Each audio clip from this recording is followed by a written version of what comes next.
E agora, qual é o propósito da vida? Nos vídeos passados a gente começou o estudo dos afetos, que indicava que a nossa própria essência do nosso ser, ele está numa constante perseveração de si próprio, uma constante tentativa de expandir ele mesmo. E essa expansão se reflete tanto numa expansão a nível de conhecimento, tanto numa expansão a nível de afetos. Então você quer entender cada vez mais o mundo, ao mesmo tempo que você quer também amar cada vez mais o mundo e amar cada vez mais as coisas, né? Se propagando em diversas facetas, como por exemplo a busca da felicidade e etc. Bom, mas com os estudos que a gente fez, então o propósito da vida é a busca da felicidade? O propósito da vida é a gente ficar cada vez mais expandido, vamos dizer assim? Bom, temos que tomar muito cuidado com isso para a gente não cair em diversas falácias religiosas por aí. Essa expansão, ela não o fato de você procurar um propósito na vida, de colocar a vida como tendo um propósito em si, já é uma falácia que a gente combateu durante vários vídeos durante esse curso. A gente já viu que não tem sentido nenhum você falar que o mundo está para cima, ou não tem sentido nenhum você falar que o mundo está para baixo. O mundo não está para cima e nem para baixo, porque o julgamento de para cima e para baixo dependem do referencial que é colocado ocultamente no nosso dia a dia. Tá? E esse referencial oculto não está na existência em si, está em alguma ideia. Assim como não tem sentido nenhum a gente falar que o mundo é bom ou o mundo é ruim. Porque a gente já viu que o nosso sistema de julgamento, para taxar alguma coisa como boa ou ruim, ela necessita de uma crença de base. Então, em função daquela crença de base, você pode taxar algo como bom ou ruim, mas aquele algo não é bom e nem ruim. Certo? Então, essas falácias que a gente adquire no cotidiano, né, por simples associações, que a gente já explicou isso em diversos vídeos, né, para trás, como que se dão essas falsas associações, a gente acaba por colocar alguns aspectos que são que fazem parte do nosso julgamento como se fosse do mundo e não como se fosse em relação ao referencial de alguma coisa. Que é a mesma coisa que fazem lá os materialistas serem materialistas, né? Eles colocam a coisa como o material em si, como o existente, sem ter a ideia de que, na verdade, quando você julga algo como existente, você já está tendo como uma premissa alguma coisa de base na sua consciência. Então isso faz as pessoas ficarem materialistas, né? A gente já viu tanto no ramo científico como no ramo político também, né? As pessoas começam, né, fazem a falsa associação do dinheiro, começam a associar o dinheiro com a riqueza, mas esquece que na verdade a definição de riqueza não tem nada a ver com dinheiro. O dinheiro é só um meio para você adquirir riquezas e enfim. Bom, mas essas associações erradas então faz a gente achar que o propósito da vida seria a busca da felicidade, ou o propósito da vida seria a busca do conhecimento e etc. Mas a vida em si a gente não pode falar isso, como a gente não pode falar nada, porque ela é incognoscível. Sempre a gente volta para esse vídeo, né, da incognoscibilidade da substância fundamental. Então é isso, a vida no fundo é incognoscível. Então a gente também não pode dizer nada sobre o propósito dela. É claro que não. Tá? Então eu vejo isso muito. Então a vida, ela sempre haverá esse mistério, a gente nunca saberá o propósito, nem tem propósito. Né? Não faz sentido dizer que a vida tem propósito. Porque é o seguinte, qual seria o propósito da existência? Não existe o propósito da existência. O próprio propósito da existência já é existir, mas ela já existe, então ela não tem propósito, porque ela já existe. Certo? O ato de todo o mistério está no ato de existir, certo? Então, se alguma coisa existe, ela pode desaparecer? Não, então não tem propósito em existir, ela já existe porque ela existe. Entendeu? Então nada faz sentido, nada que você entrar na existência vai fazer sentido, né? Porque é incognoscível, a gente já viu nos diversos vídeos. Então, esse vídeo aqui eu queria deixar isso claro, que apesar de todos os nossos modelos pressuporem um determinado propósito, pressuporem um determinado julgamento como bom ou mal, ou pressuporem algumas verdades absolutas como 1 mais 1 é igual a 2 e etc. Então todo o curso que a gente viu sempre estavam calcadas em algumas coisas, só que esse calcamento é sempre incognoscível no seu mais último grau. Então você não pode colocar nada na existência que esteja dentro da gente, porque a nossa consciência diz muito mais sobre quem nós somos do que realmente de quem o mundo é. Lembram, né? Então, se eu sou uma pessoa egoísta, eu sou uma pessoa que só vejo o lado ruim das coisas, eu sou uma pessoa tal, isso vai refletir no meu próprio modelo de mundo. Então, o meu próprio modelo de mundo vai ser maldoso, o meu próprio modelo de mundo vai ser pessimista, o meu próprio modelo de mundo vai ser essas coisas. Se eu já sou uma pessoa mais resiliente, mais alegre, parará, o meu próprio modelo de mundo vai ser mais alegre, o meu próprio modelo de mundo vai ser ter resiliência nele e etc. Tá? Então, o modelo de mundo que a gente faz no universo diz muito mais de quem nós somos do que do universo em si. Até porque, né, em todo o curso a gente já provou que o universo em si sempre será incognoscível. A gente só consegue conhecer as nós mesmos.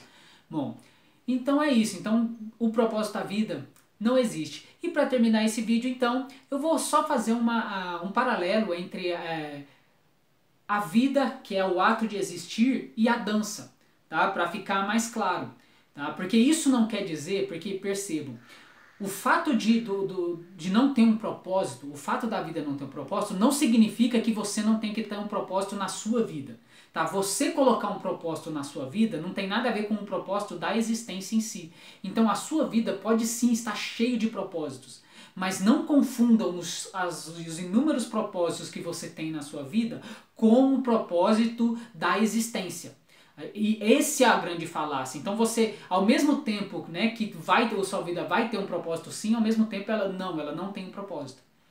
Tá? E tem que perceber isso. Então a gente perceber essas ambiguidades da existência é muito importante. Até para você conseguir desapegar e não entrar em algumas associações falaciosas, né? Como o materialismo, por exemplo, que faz muito mal para as pessoas. Então, fazendo um paralelo com a dança, qual o propósito da dança? Aqueles que vão pela linha científica falariam que o propósito da dança é entender a dança em todos os seus aspectos, tentar fazer ao máximo de união entre as sonoridades e a maquinaria biológica. É treinar movimentos perfeitos para se tornar bailarinos profissionais. Então os cientistas poderiam falar que esse é o propósito da dança, né? Estudar a dança e realmente se tornar um bailarino profissional, onde seus movimentos seriam milimetricamente calculados com a maior leveza que possível dentre todas as combinações da maquinaria humana com a sonoridade do local. Aquelas pessoas que vão para o lado religioso poderiam falar que a dança, você tem que sentir a dança por dentro e deixar todo aquele amor se expandir e ser levado pela dança. Então a dança, o objetivo da dança seria expandir aquele sentimento e você entrar naquele sentimento bom de dança e sempre aumentar o sentimento, né? Ignorando completamente aquela parte da bailarino profissional. Então o religioso vai falar, não, você não precisa entender os movimentos, você não precisa se tornar um bailarino profissional. Você apenas precisa ser profissional em sentir a dança, em sentir a música e expandir e emanar esses afetos para todos os lados.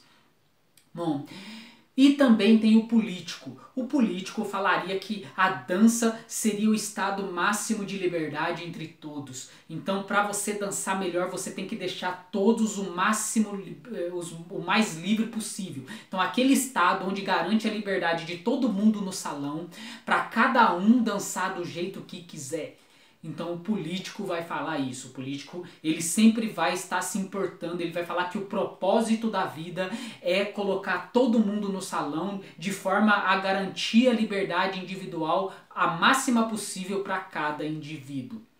Pronto, então vocês viram que a gente tem essas três vertentes e a gente já fez essas três vertentes lá durante o nosso curso. Então todo o nosso curso aí para trás é em função dessas três vertentes, das vertente científica, tentando entender o máximo a vida, a vertente política que a gente viu, né, só aquela parte de política que é tentar garantir a liberdade de todos, né, e fazer um bem para todos, e a vertente mais espiritualista, mais religiosa, que tenta lidar apenas com os afetos, que é o estudo dos afetos que a gente vem fazendo aí nos últimos vídeos. Então percebam que o propósito da vida não é nenhum desses três, apesar que um bailarino profissional, uma pessoa que realmente treina e estuda dança para se tornar um bailarino profissional, ele tem méritos, ele conquistou aquilo e aquilo é muito bonito. Tá? Uma pessoa que ela foi para o lado religioso e foi aprimorando os afetos e ela tentou expandir o máximo dos afetos dela possível para sentir a dança nos seus mais... Ela também vai ter um ganho, é uma conquista dela, certo? Ela conquistou. E o político também, aquele político, aquelas pessoas que agem em função de maximizar a liberdade dos outros, eles também terão um ganho enorme naquilo e realmente, né, farão muita diferença na vida. Ou na dança, certo? Então todos eles estão conquistaram algo muito importante, mas a dança, ela tem esse propósito? Claramente não, porque claramente a gente sabe que uma criança toda desengonçada consegue entrar num estado de dança tão bem quanto um bailarino profissional. Mesmo que o bailarino profissional tenha coordenações muito maiores e leveza muito maior do que a criança, a dança em si não pressupõe isso. A dança em si ela existe pelo ato de dançar, pelo ato de existir, certo? Então qualquer um pode entrar num estado fenomenal de dança, independente se ele é um bailarino profissional ou não, independente se ele consegue expandir os afetos dele maximamente ou não, independente se ele está garantindo a liberdade de todos maximamente ou não, tá? Então isso é importante. Então isso não quer dizer em nenhum momento que você não deva buscar isso. Não, busque o que você realmente queira buscar, mas a vida não possui esse propósito, certo? Não tem nem sentido a gente colocar algum propósito na vida, porque a vida é bela pelo simples fato de existir. A dança é bela pelo simples fato de dançar. Mas mesmo a vida não tendo nenhum propósito, eu fico aqui imaginando como seria aquela utopia que nós vimos em alguns vídeos passados do desembaraçar da própria Trindade. Aquela utopia onde faz o próprio conhecimento se tornar os afetos e os próprios afetos se tornarem os conhecimentos, realmente se fundindo numa unidade e destruindo a Trindade, o mistério da Trindade. Claro, isso é só uma utopia, mas como não seria bonito esse desembaraçar? Será que algum dia nós chegaremos nessa utopia? É claro que provavelmente nós nunca conseguiremos responder essa pergunta, mas algumas pessoas, alguns místicos sempre acreditaram nisso. Mas enfim, um dos momentos mais sublimes da dança é quando quando o corpo fica estático, que só faz sentido em função de ações prévias. E logo ele se arrebenta numa nova cinemática. Até mais.